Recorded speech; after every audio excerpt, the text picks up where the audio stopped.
இப்போ நீங்கள் பார்த்துட்ருக்கிற இந்த வாய்க்கால் வந்து ஈரோடு மாவட்டத்தையே செழிப்படைய செய்து கொண்டிருக்கின்ற காளிங்கராயன் வாய்க்கால். அதாவது கோண வாய்க்கால்னு சொல்லுவாங்க, காளிங்கராயன் வாய்க்கால்னு சொல்லுவாங்க.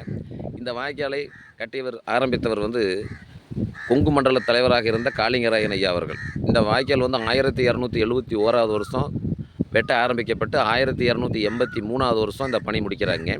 இந்த வாய்க்காலினுடைய மொத்த நீளம் பார்த்திங்கன்னா 56 மைல், அதாவது 90 கிலோமீட்டர். இது வந்து காவேரியும் பவானியும் சேருகின்ற இடம் கூடுதுறை. அதுக்கு முன்னாடி இந்த வாய்க்கால் ஆரம்பிக்கும். இது முடிகிற இடம் பார்த்திங்கன்னா 56 கிலோமீட்டர் தாண்டி நொய்யல் ஆறு இருக்கின்ற ஆவுடையா பாறை என்ற இடத்துல போய் சென்று காவிரி ஆற்றோடு கலக்கும். இந்த வாய்க்கால் வந்து பார்த்திங்கன்னா கடல் மட்டத்திலேருந்து 534 அடி உயரங்க.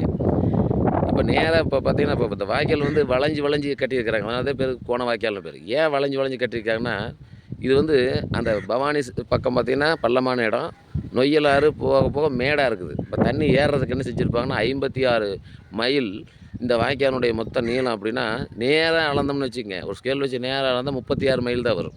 கிட்டத்தட்ட 20 மைல் அதிகம். அப்படின்னா வளைஞ்சு கட்டியிருப்பாங்க. அப்போ வளைஞ்சு கட்டுறப்ப என்ன ஆகுன்னா, தண்ணி அந்த வளைவில் போய் நின்று அந்த ப்ரெஷரில் மறுபடியும் மேலே ஏறிடும். அப்போ அந்த வளைந்து கட்டினதுனாலேயே இதை வந்து கோண வாய்க்கால் அப்படின்னு சொல்கிறாங்க. இது 15,000 ஏக்கருக்கு மேலே விவசாய நிலங்கள் பயன்படுகிறது. அந்த காலத்துலேயே எவ்வளோ பெரிய சயின்ஸ் டெக்னாலஜி பாருங்கள். 1271, கிட்டத்தட்ட 900 ஆண்டுகளுக்கு முன்னாடி வெட்டப்பட்ட இந்த வாய்க்கால் இன்றும் பயனளித்து கொண்டிருக்கிறது. ஈரோடு மாவட்டத்தை செழிப்படைய செய்து கொண்டிருக்கிறது.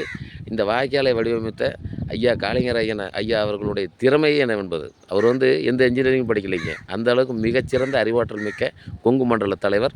வாய்க்காலை வளைஞ்சு கட்டியிருக்கார். அப்போ அந்த தண்ணீர் அந்த ப்ரெஷரில் மேலே ஏறிக்கும். அப்போ அந்த மேலே ஏறின தண்ணி என்னாங்க, அடுத்த பள்ளமான இடத்துக்கு போகும். அப்படியே கொஞ்சமாக தண்ணி மேலே வந்துடும் அப்படிங்கிறது அவருடைய இது.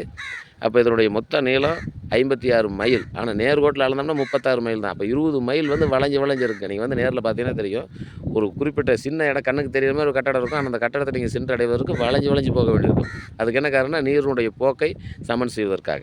இவ்வளோ பெரிய கட்டிடத்தை, இவ்வளோ பெரிய கால்வாயை கட்டிய அந்த கால நம் முன்னோர்கள் மிகச்சிறந்த அறிவாளிகள்ங்க. வாழ்க காளிங்கராயன் ஐயா அவர்கள் புகழ்.